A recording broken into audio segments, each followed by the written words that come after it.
Section 2 of A Room of One's Own by Virginia Woolf. This Legamus recording may be distributed and adapted freely for any purpose. The scene, if I may ask you to follow me, was now changed. The leaves were still falling, but in London now, not Oxbridge, and I must ask you to imagine a room, like many thousands, with a window looking across people's hats and vans and motor cars to other windows, and on a table inside the room a blank sheet of paper, on which was written in large letters, "Women and Fiction," but no more. The inevitable sequel to lunching and dining at Oxbridge seemed, unfortunately, to be a visit to the British Museum. One must strain off what was personal and accidental in all these impressions, and so reach the pure fluid, the essential oil of truth. For that visit to Oxbridge, and the luncheon and the dinner, had started a swarm of questions. Why did men drink wine and women water? Why was one sex so prosperous and the other so poor? What effect has poverty on fiction? What conditions are necessary for the creation of works of art? 1,000 questions at once suggested themselves. But one needed answers, not questions, and an answer was only to be had by consulting the learned and the unprejudiced, who have removed themselves above the strife of tongue and the confusion of body, and issued the result of their reasoning and research in books which are to be found in the British Museum. If truth is not to be found on the shelves of the British Museum, where, I asked myself, picking up a notebook and a pencil, is truth? Thus provided, thus confident and inquiring, I set out in the pursuit of truth. The day, though not actually wet, was dismal, and the streets in the neighbourhood of the museum were full of open coal-holes, down which sacks were showering. Four-wheeled cabs were drawing up and depositing on the pavement corded boxes containing, presumably, the entire wardrobe of some Swiss or Italian family seeking fortune or refuge or some other desirable commodity which is to be found in the boarding-houses of Bloomsbury in the winter. The usual hoarse-voiced men paraded the streets with plants on barrows. Some shouted, others sang. London was like a workshop. London was like a machine. We were all being shot backwards and forwards on this plain foundation to make some pattern. The British Museum was another department of the factory. The swing doors swung open, and there one stood under the vast dome, as if one were a thought in the huge bald forehead which is so splendidly encircled by a band of famous names. One went to the counter, one took a slip of paper, one opened a volume of the catalogue, and the 5 dots here indicate 5 separate minutes of stupefaction, wonder, and bewilderment. Have you any notion of how many books are written about women in the course of 1 year? Have you any notion how many are written by men? Are you aware that you are, perhaps, the most discussed animal in the universe? Here had I come with a notebook and a pencil, proposing to spend a morning reading, supposing that at the end of the morning I should have transferred the truth to my notebook. But I should need to be a herd of elephants, I thought, and a wilderness of spiders, desperately referring to the animals that are reputed longest lived and most multitudinously eyed, to cope with all of this. I should need claws of steel and beak of brass to even penetrate the husk. How shall I ever find the grains of truth embedded in all this mass of paper? I asked myself, and in despair began running my eye up and down the long list of titles. Even the names of books gave me food for thought. Sex and its nature might well attract doctors and biologists, but what was surprising and difficult of explanation was the fact that sex, woman that is to say, also attracts agreeable essayists, light-fingered novelists, young men who have taken the M.A. degree, men who have taken no degree, men who have no apparent qualification save that they are not women. Some of these books were, on the face of it, frivolous and facetious, but many, on the other hand, were serious and prophetic, moral and hortatory. Merely to read the titles suggested innumerable schoolmasters, innumerable clergymen, mounting their platforms and pulpits, and holding forth with loquacity which far exceeded the hour usually allotted to such discourse on this one subject. It was a most strange phenomenon, and apparently, here I consulted the letter M, one confined to the male sex. Women do not write books about men, a fact that I could not help welcoming with relief, for if I had first to read all that men have written about women, then all that women have written about men, the aloe that flowers once in 100 years would flower twice before I could set pen to paper. So, making a perfectly arbitrary choice of a dozen volumes or so, I sent my slips of paper to lie in the wire tray, and waited in my stall, among the other seekers for the essential oil of truth. What could be the reason, then, of this curious disparity, I wondered, drawing cartwheels on the slips of paper provided by the British taxpayer for other purposes? Why are women, judging from this catalogue, so much more interesting to men than men are to women? A very curious fact, it seemed, and my mind wandered to picture the lives of men who spend their time in writing books about women, whether they were old or young, married or unmarried, red-nosed or hump-backed. Anyhow, it was flattering, vaguely, to feel oneself the object of such attention, provided that it was not entirely bestowed by the crippled and the infirm.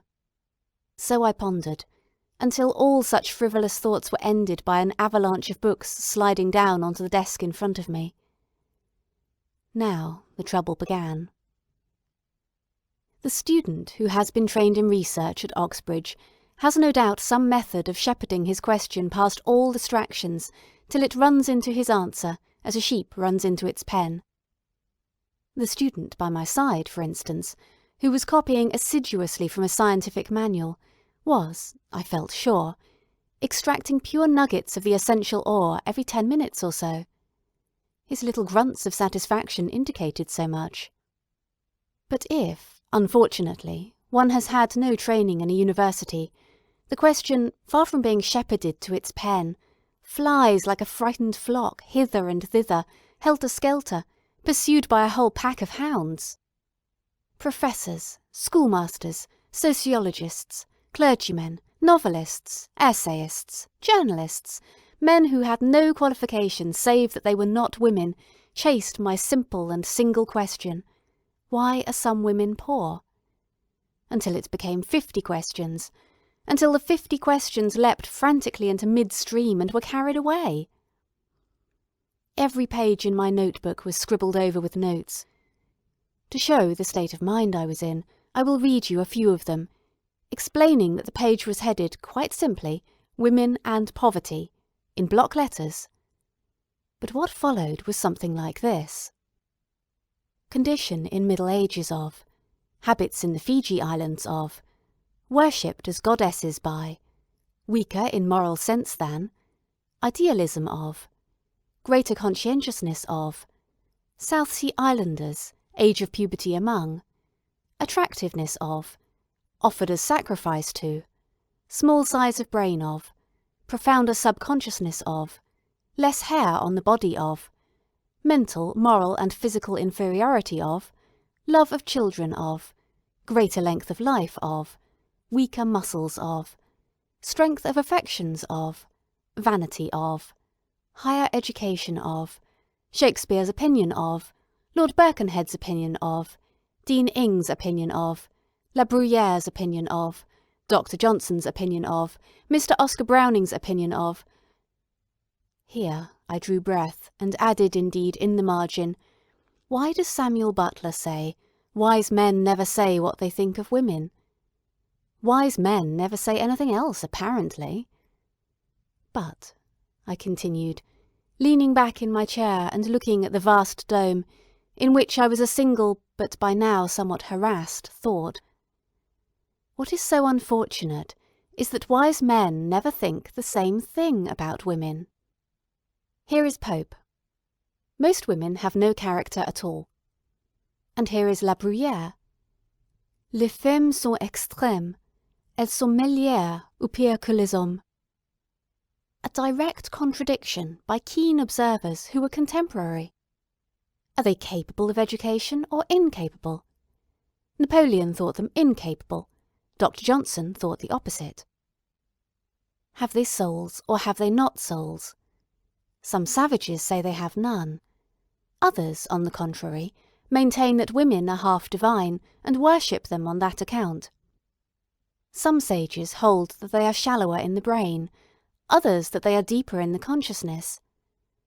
Goethe honoured them. Mussolini despises them. Wherever one looked, men thought about women and thought differently. It was impossible to make head or tail of it all, I decided, glancing with envy at the reader next door, who was making the neatest abstracts, headed often with an A, or a B, or a C, while my own notebook rioted with the wildest scribble of contradictory jottings. It was distressing. It was bewildering. It was humiliating. Truth had run through my fingers. Every drop had escaped. I could not possibly go home, I reflected, and add as a serious contribution to the study of women and fiction that women have less hair on their bodies than men, or that the age of puberty among the South Sea Islanders is 9, or is it 90? Even the handwriting had become, in its distraction, indecipherable. It was disgraceful to have nothing more weighty or respectable to show after a whole morning's work. And if I could not grasp the truth about W, as, for brevity's sake, I had come to call her, in the past, why bother about W in the future? It seemed pure waste of time to consult all those gentlemen who specialise in woman and her effect on whatever it may be, politics, children, wages, morality, numerous and learned as they are. One might as well leave their books unopened. But while I pondered, I had unconsciously, in my listlessness, in my desperation, been drawing a picture, where I should, like my neighbour, have been writing a conclusion. I had been drawing a face, a figure. It was the face and the figure of Professor von X, engaged in writing his monumental work, entitled The Mental, Moral and Physical Inferiority of the Female Sex. He was not, in my picture, a man attractive to women. He was heavily built, he had a great jowl. To balance that, he had very small eyes, he was very red in the face. His expression suggested that he was labouring under some emotion that made him jab his pen on the paper as if he were killing some noxious insect as he wrote, but even when he had killed it, that did not satisfy him, he must go on killing it, and even so some cause for anger and irritation remained. Could it be his wife? I asked, looking at my picture. Was she in love with a cavalry officer? Was the cavalry officer slim and elegant and dressed in astrakhan? Had he been laughed at, to adopt the Freudian theory, in his cradle by a pretty girl? For even in his cradle, the professor, I thought, could not have been an attractive child. Whatever the reason, the professor was made to look very angry and very ugly in my sketch, as he wrote his great book upon the mental, moral and physical inferiority of women. Drawing pictures was an idle way of finishing an unprofitable morning's work. Yet it is in our idleness, in our dreams, that the submerged truth sometimes comes to the top. A very elementary exercise in psychology, not to be dignified by the name of psychoanalysis, showed me, on looking at my notebook, that the sketch of the angry professor had been made in anger. Anger had snatched my pencil while I dreamt. But what was anger doing there? Interest, confusion, amusement, boredom. All these emotions I could trace and name as they succeeded each other throughout the morning. Had anger, the black snake, been lurking among them? Yes, said the sketch, anger had. It referred me unmistakably to the one book, to the one phrase, which had roused the demon. It was the professor's statement about the mental, moral and physical inferiority of women. My heart had leapt, my cheeks had burnt, I had flushed with anger. There was nothing specially remarkable, however foolish, in that. One does not like to be told that one is naturally the inferior of a little man. I looked at the student next to me, who breathes hard, wears a ready-made tie, and has not shaved this fortnight. One has certain foolish vanities. It is only human nature, I reflected, and began drawing cartwheels and circles over the angry professor's face till he looked like a burning bush or a flaming comet, anyhow, an apparition without human semblance or significance. The professor was nothing now but a faggot burning on the top of Hampstead Heath. Soon my own anger was explained and done with, but curiosity remained. How explain the anger of the professors? Why were they angry? For when it came to analysing the impression left by these books, there was always an element of heat. This heat took many forms. It showed itself in satire, in sentiment, in curiosity, in reprobation. But there was another element which was often present and could not immediately be identified. Anger, I called it. But it was anger that had gone underground and mixed itself with all kinds of other emotions. To judge from its odd effects, it was anger disguised and complex, not anger simple and open. Whatever the reason, all these books, I thought, surveying the pile on the desk, are worthless for my purposes. They were worthless scientifically, that is to say, though humanly they were full of instruction, interest, boredom, and very queer facts about the habits of the Fiji Islanders. They had been written in the red light of emotion, and not in the white light of truth. Therefore they must be returned to the central desk, and restored each to his own cell in the enormous honeycomb. All that I had retrieved from that morning's work had been the one fact of anger. The professors, I lumped them together thus, were angry. But why, I asked myself, having returned the books. Why, I repeated, standing under the colonnade among the pigeons and the prehistoric canoes, why are they angry? And, asking myself this question, I strolled off to find a place for luncheon. What is the real nature of what I call for the moment their anger? I asked. Here was a puzzle that would last all the time that it takes to be served with food in a small restaurant somewhere near the British Museum. Some previous luncher had left the lunch edition of the evening paper on a chair, and waiting to be served, I began idly reading the headlines. A ribbon of very large letters ran across the page. Somebody had made a big score in South Africa. Lesser ribbons announced that Sir Austen Chamberlain was at Geneva. A meat axe with human hair on it had been found in a cellar. Mr. Justice commented in the divorce courts upon the shamelessness of women. Sprinkled about the paper were other pieces of news.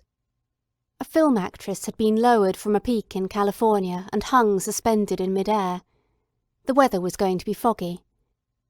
The most transient visitor to this planet, I thought, who picked up this paper, could not fail to be aware, even from this scattered testimony, that England is under the rule of a patriarchy.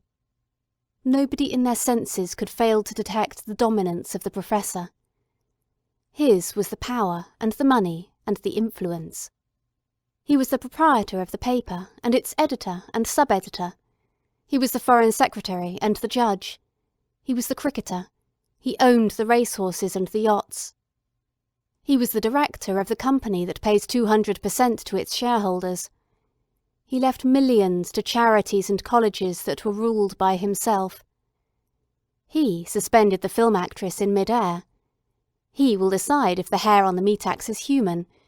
He it is who will acquit or convict the murderer, and hang him or let him go free. With the exception of the fog, he seemed to control everything. Yet he was angry. I knew that he was angry by this token. When I read what he wrote about women, I thought not of what he was saying, but of himself. When an arguer argues dispassionately, he thinks only of the argument, and the reader cannot help thinking of the argument too. If he had written dispassionately about women, had used indisputable proofs to establish his argument, and had shown no trace of wishing that the result should be one thing rather than another, one would not have been angry either. One would have accepted the fact, as one accepts the fact that a pea is green or a canary yellow. So be it, I should have said. But I had been angry because he was angry. Yet it seemed absurd, I thought, turning over the evening paper, that a man with all this power should be angry. Or is anger, I wondered, somehow the familiar, the attendant sprite on power? Rich people, for example, are often angry because they suspect that the poor want to seize their wealth. The professors, or patriarchs as it might be more accurate to call them, might be angry for that reason partly, but partly for one that lies a little less obviously on the surface. Possibly they were not angry at all. Often indeed they were admiring, devoted, exemplary in the relations of private life. Possibly, when the professor insisted a little too emphatically upon the inferiority of women, he was concerned not with their inferiority, but with his own superiority. That was what he was protecting rather hot-headedly and with too much emphasis, because it was a jewel to him of the rarest price. Life for both sexes, and I looked at them, shouldering their way along the pavement, is arduous, difficult, a perpetual struggle. It calls for gigantic courage and strength. More than anything, perhaps, creatures of illusion as we are, it calls for confidence in oneself. Without self-confidence, we are as babes in the cradle.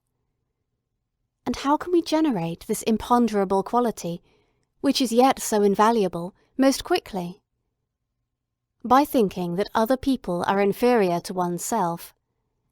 By feeling that one has some innate superiority, it may be wealth, or rank, a straight nose, or the portrait of a grandfather by Romney, for there is no end to the pathetic devices of the human imagination, over other people. Hence the enormous importance to a patriarch who has to conquer, who has to rule, of feeling that great numbers of people, half the human race indeed, are by nature inferior to himself. It must indeed be one of the chief sources of his power.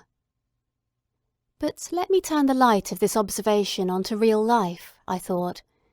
Does it help to explain some of those psychological puzzles that one notes in the margin of daily life? Does it explain my astonishment of the other day, when Z, most humane, most modest of men, taking up some book by Rebecca West and reading a passage in it, exclaimed, "The arrant feminist! She says that men are snobs." The exclamation, to me so surprising, for why was Miss West an arrant feminist for making a possibly true, if uncomplimentary, statement about the other sex, was not merely the cry of wounded vanity, it was a protest against some infringement of his power to believe in himself. Women have served all these centuries as looking-glasses, possessing the magic and delicious power of reflecting the figure of man at twice its natural size. Without that power, probably the earth would still be swamp and jungle. The glories of all our wars would be unknown. We should still be scratching the outlines of deer on the remains of mutton bones, and bartering flints for sheepskins, or whatever simple ornament took our unsophisticated taste. Supermen and fingers of destiny would never have existed. The Tsar and the Kaiser would never have worn crowns, or lost them. Whatever may be their use in civilized societies, mirrors are essential to all violent and heroic action. That is why Napoleon and Mussolini both insist so emphatically upon the inferiority of women, for if they were not inferior, they would cease to enlarge. That serves to explain in part the necessity that women so often are to men. And it serves to explain how restless they are under her criticism, how impossible it is for her to say to them, "This book is bad, this picture is feeble," or whatever it may be, without giving far more pain and rousing far more anger than a man would do who gave the same criticism. For if she begins to tell the truth, the figure in the looking-glass shrinks, his fitness for life is diminished. How is he to go on giving judgment, civilizing natives, making laws, writing books, dressing up and speechifying at banquets, unless he can see himself at breakfast and at dinner at least twice the size he really is? So I reflected, crumbling my bread and stirring my coffee, and now and again looking at the people in the street. The looking-glass vision is of supreme importance because it charges the vitality, it stimulates the nervous system. Take it away and man may die, like the drug fiend deprived of his cocaine. Under the spell of that illusion, I thought, looking out of the window, half the people on the pavement are striding to work. They put on their hats and coats in the morning under its agreeable rays. They start the day confident, braced, believing themselves desired at Miss Smith's tea party. They say to themselves as they go into the room, "I am the superior of half the people here," and it is thus that they speak with that self-confidence, that self-assurance, which has had such profound consequences in public life, and lead to such curious notes in the margin of the private mind. But these contributions to the dangerous and fascinating subject of the psychology of the other sex, it is one I hope that you will investigate when you have 500 a year of your own, were interrupted by the necessity of paying the bill. It came to 5 shillings and 9 pence. I gave the waiter a 10-shilling note, and he went to bring me change. There was another 10-shilling note in my purse. I noticed it because it is a fact that still takes my breath away, the power of my purse to breed 10-shilling notes automatically. I open it, and there they are. Society gives me chicken and coffee, bed and lodging, in return for a certain number of pieces of paper, which were left me by an aunt, for no reason than that I share her name. My aunt, Mary Beaton, I must tell you, died by a fall from her horse when she was riding out to take the air in Bombay. The news of my legacy reached me one night, about the same time as the Act was passed that gave votes to women. A solicitor's letter fell into the post-box, and when I opened it, I found that she had left me £500 a year for ever. Of the two, the vote and the money, I own seemed infinitely the more important.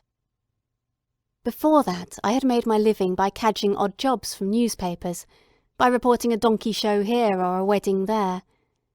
I had earned a few pounds by addressing envelopes, reading to old ladies, making artificial flowers, teaching the alphabet to small children in a kindergarten. Such were the chief occupations that were open to women before 1918.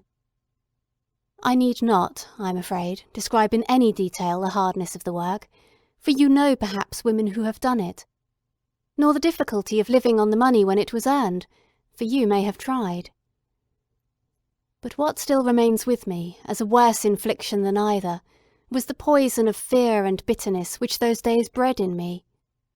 To begin with, always to be doing work that one did not wish to do, and to do it like a slave, flattering and fawning, not always necessarily perhaps, but it seemed necessary, and the stakes were too great to run risks. And then the thought of that one gift which it was death to hide, a small one, but dear to the possessor, perishing, and with it myself, my soul. All this became like a rust eating away the bloom of spring, destroying the tree at its heart.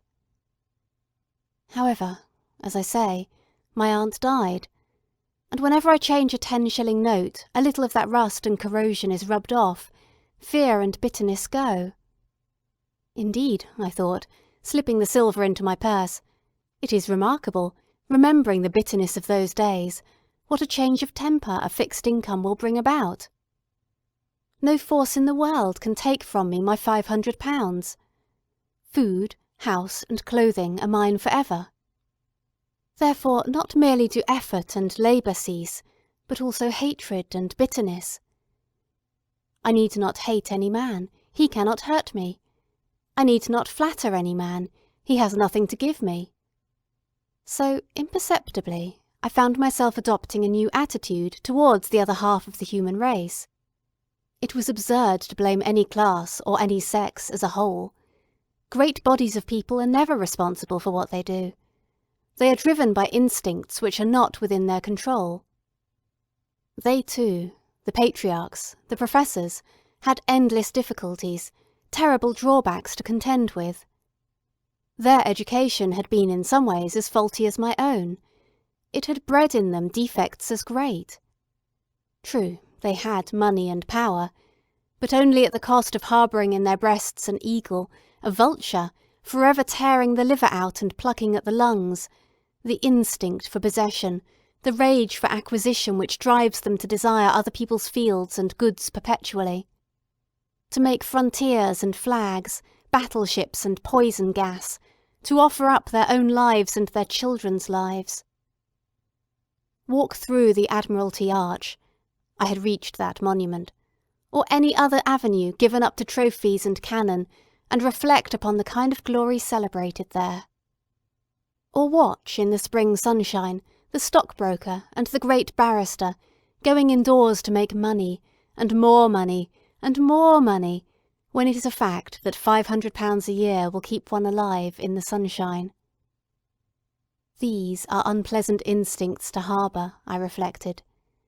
They are bred of the conditions of life, of the lack of civilization, I thought, looking at the statue of the Duke of Cambridge, and in particular at the feathers in his cocked hat, with a fixity that they have scarcely ever received before. And as I realised these drawbacks, by degrees fear and bitterness modified themselves into pity and toleration, and then in a year or two pity and toleration went, and the greatest release of all came, which is freedom to think of things in themselves. That building, for example, do I like it or not? Is that picture beautiful or not? Is that, in my opinion, a good book or a bad? Indeed, my aunt's legacy unveiled the sky to me, and substituted for the large and imposing figure of a gentleman, which Milton recommended for my perpetual adoration, a view of the open sky. So thinking, so speculating, I found my way back to my house by the river. Lamps were being lit, and an indescribable change had come over London since the morning hour. It was as if the great machine, after labouring all day, had made with our help a few yards of something very exciting and beautiful, a fiery fabric flashing with red eyes, a tawny monster roaring with hot breath. Even the wind seemed flung like a flag as it lashed the houses and rattled the hoardings. In my little street, however, domesticity prevailed. The house-painter was descending his ladder, the nursemaid was wheeling the perambulator carefully in and out back to nursery tea, the coal-heaver was folding his empty sacks on top of each other, the woman who keeps the greengrocer's shop was adding up the day's takings, with her hands in red mittens. But so engrossed was I with the problem you have laid upon my shoulders, that I could not see even these usual sights without referring them to one centre. I thought how much harder it is now than it must have been even a century ago, to say which of these employments is the higher, the more necessary. Is it better to be a coal-heaver or a nursemaid? Is the charwoman who has brought up 8 children of less value to the world than the barrister who has made £100,000? It is useless to ask such questions, for nobody can answer them.